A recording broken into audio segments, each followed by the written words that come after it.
In this video, you're going to learn 12 English sentences that will instantly make you sound more British. You're going to learn what the sentences mean and hear them being used in real-life situations. Also, you'll be shown how to pronounce them perfectly, like a native English speaker would. And finally, you'll have the chance to practice using them yourself. By the end of this video, you'll be able to easily add these everyday British English sentences into your own conversations to help you sound more fluent. As always, there's a free guide for you to download in the description. And for those of you who are already a member of the community, then it's already in your inbox. Hi, I'm Steve. Let's do this. The first sentence, which might be one of the most British things you can ever say, is, "I'd really rather not." This is a great way to say that you don't want to do something, like this. Would you like some cake? I'd really rather not. This sentence, "I'd really rather not," is a great way to practice pronouncing the English R sound, because the R's at the front of both really and rather are followed by vowel sounds and therefore very strong. You make this sound not with your tongue, but with your lips, like this, really. You try, push your lips forward, really. Now add the rather, and again, make sure you're not using the tongue to make the R sound at the beginning. But notice that you don't pronounce the R at the end. Like all words in English that end in ER, we pronounce them using the schwa sound. That's that little sound that's so common in English. So it's rather. Let's put it all together. Really rather. And at normal speed, really rather. You try. Now use really rather not to answer these questions. Would you mind working late tonight? Do you fancy going swimming later? Can you help me tidy the house? The next British sentence is very useful. It's, "I wouldn't worry about it." You can use this to reassure someone when they make a mistake. Basically, it's said to make someone feel better, like this. "I called my boss by the wrong name." I wouldn't worry about it. To say this like a native speaker, you can change the I to a little ah sound, like the ah in cat. So "I wouldn't" becomes "I wouldn't." You try, "I wouldn't." And join the about and the it together by moving the T from the end of about to the front of it. So slowly it sounds like this, about it. And in one breath, about it. You try, about it. Now use "I wouldn't worry about it" to reply to these. Do you think they'll be angry if I'm a little late?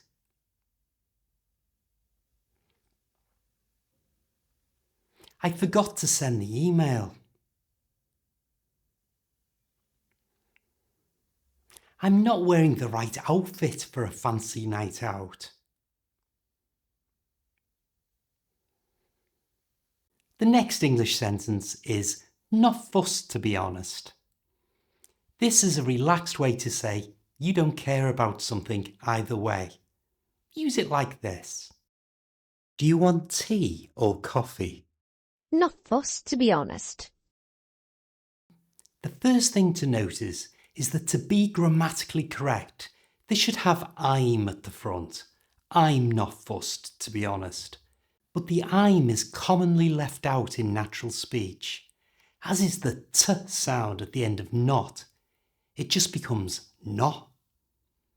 Words ending in ed can be pronounced a few different ways, with fussed The ED is a T sound, fussed. So the first part of our sentence is not fussed. You try, not fussed. Also, change the U in to a schwa sound, so to be becomes to be. To be. You try. The H at the front of honest is completely silent, so the whole thing is not fussed to be honest.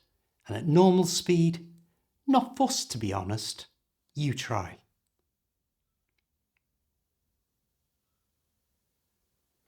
Now use not fussed to be honest to answer these. Should we watch a film tonight? Do you mind if we leave a bit earlier? Should we get a takeaway or cook something?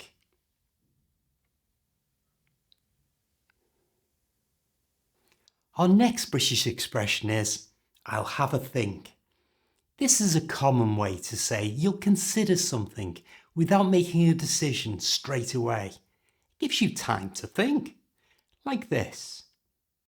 Are you coming to the market on Friday? I'll have a think. Make sure you pronounce the H at the front of have the best way. To do this is to practice the whisper method. You first say the word by whispering, for example, hospital. You try, hospital. Now say it again, but this time stop whispering after you pass the H. So it's hospital. Hospital. You try, hospital. Now try another word. First whisper, horse. You try, horse. And now stop whispering after the H. Horse. Horse. You try. Finally, let's try with the word in our sentence. Have. And now, have. And that's the perfect English H. Now change the A to a schwa sound, and the whole thing is, I'll have a think. I'll have a think. Now use I'll have a think to answer these. Do you want to join that new gym? Shall I book us a holiday?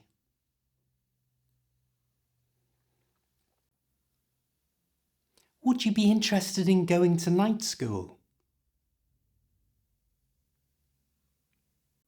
Next we have, you're all right, mate. This is a common way to politely decline something. In other words, say you don't want to do it. It's informal, but it's friendly, like this. Would you like some of my crisps? You're all right, mate. We join the first part together by changing the oo of you to the schwa sound. I told you it was very common in natural English. And then moving the r to the front of all right. So slowly it sounds like this. You're all right. And at normal speed, which is fast, like this. You're all right. You try. First slowly. You're all right. And now at full speed, you're all right. It might take a while to get that sounding natural. You're all right.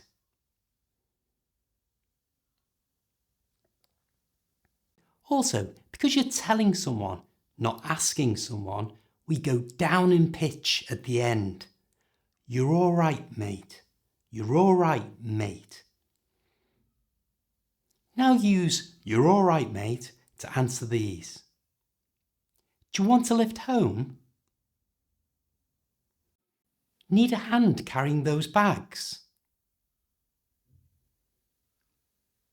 I can lend you some money if you need it.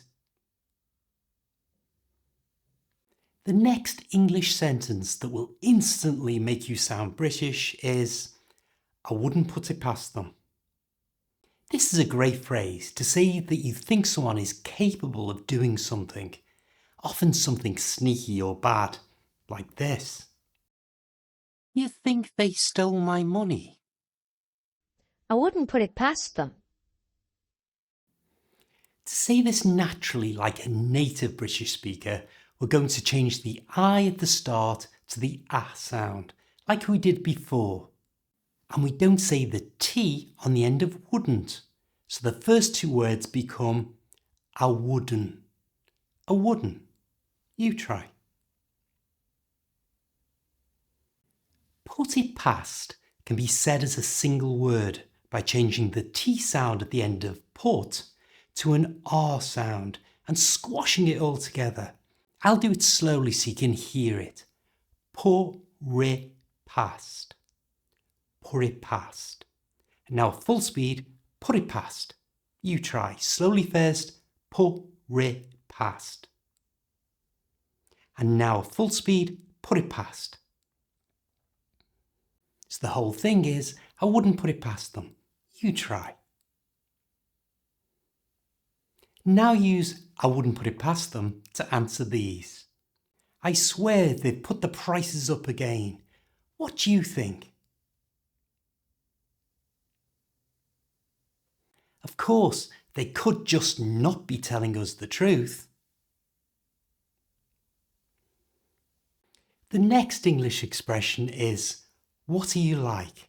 This is a light-hearted, fun, casual way to comment on someone's behaviour, often when they've done something silly, like this. I just walked into a lamppost. What are you like? All you need to pronounce this in a natural way is to use two schwa sounds. The first takes the place of the word are, and the second takes the place of the oo in you. So the whole sentence goes from what are you like to what are you like. And at normal speed, what are you like? And remember, this is usually said with a smile. What are you like? You try.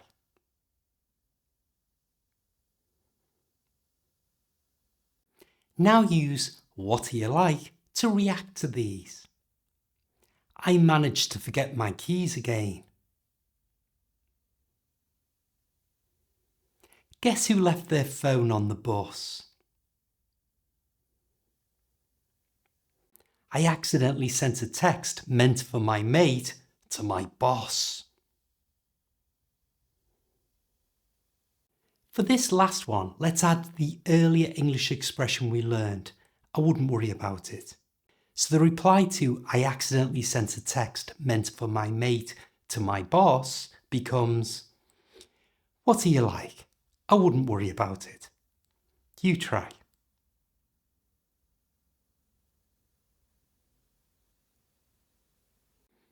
A casual way to say that you don't have the energy or the motivation to do something is, can't be bothered. Like this. Are you coming for a run later? Can't be bothered. Notice again that there's often no I at the beginning, like you might expect. It wouldn't be wrong to put it there. I can't be bothered, but it's commonly missed out. And when you have a T sound between two consonant sounds, that usually isn't pronounced. So here, can't be becomes can't be. Can't be. You try. Can't be bothered.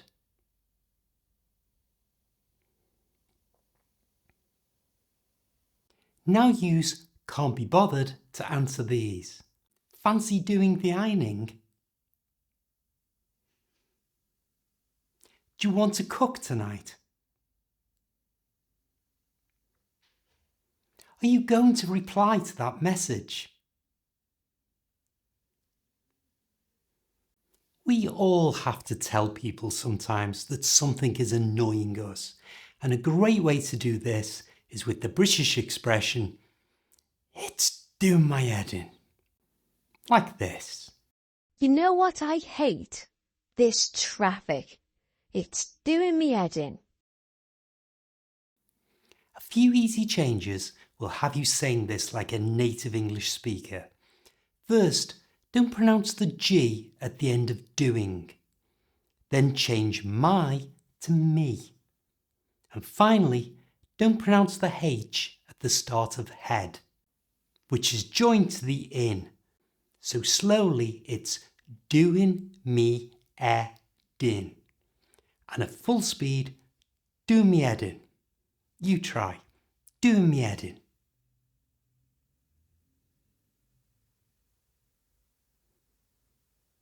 Now use it's doing me edin to answer these. How are you finding the new system? Do you like the neighbour's new dog? What do you think of the Wi-Fi today?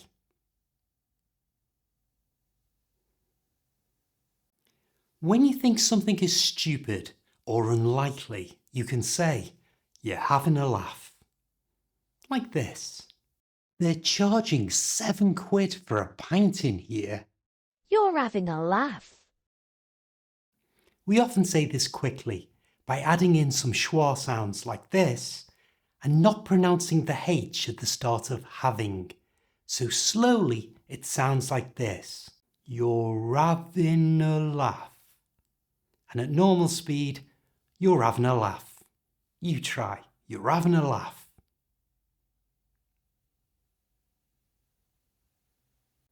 Now use you're having a laugh to react to these. Do you want to come fishing with me at 6 a.m? My train ticket cost over £100.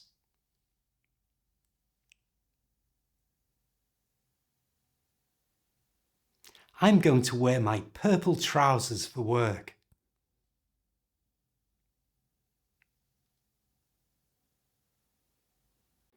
Next we have it's not the end of the world. It's used to reassure someone that something isn't that bad, like this. I forgot to bring my lunch and now I'll have to buy a sandwich. It's not the end of the world. We say this quite smoothly by joining it's and not to become it's not. You try, it's not. We also join the and end with a little y sound. And we do this by pronouncing the as the. So the end becomes the end. Can you hear how more natural that sounds? The end. You try. The end.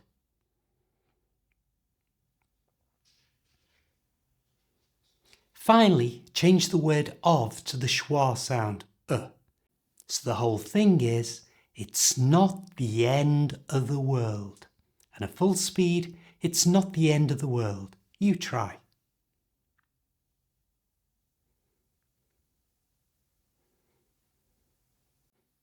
Now use it's not the end of the world to respond to these.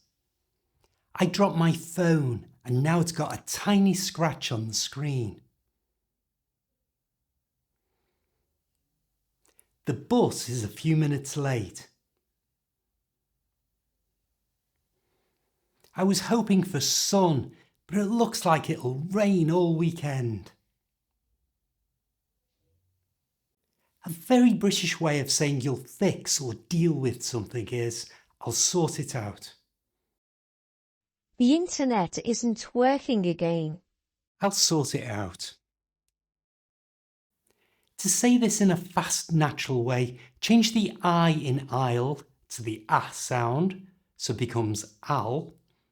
And then native speakers often join sort it out together by moving the T from the end of sort over to the front of it and the T from the end of it to the front of out. So slowly it sounds like this, sort it out. And at normal speed, sort it out. You try, sort it out. And the whole thing, I'll sort it out. Now use "I'll sort it out" to respond to these. The sink's blocked again. Can you fix it? Can you message them and check the details? The printer's not working. What should we do? Now you asked for more great English language lessons. Well, click here and I'll sort it out. See you next time.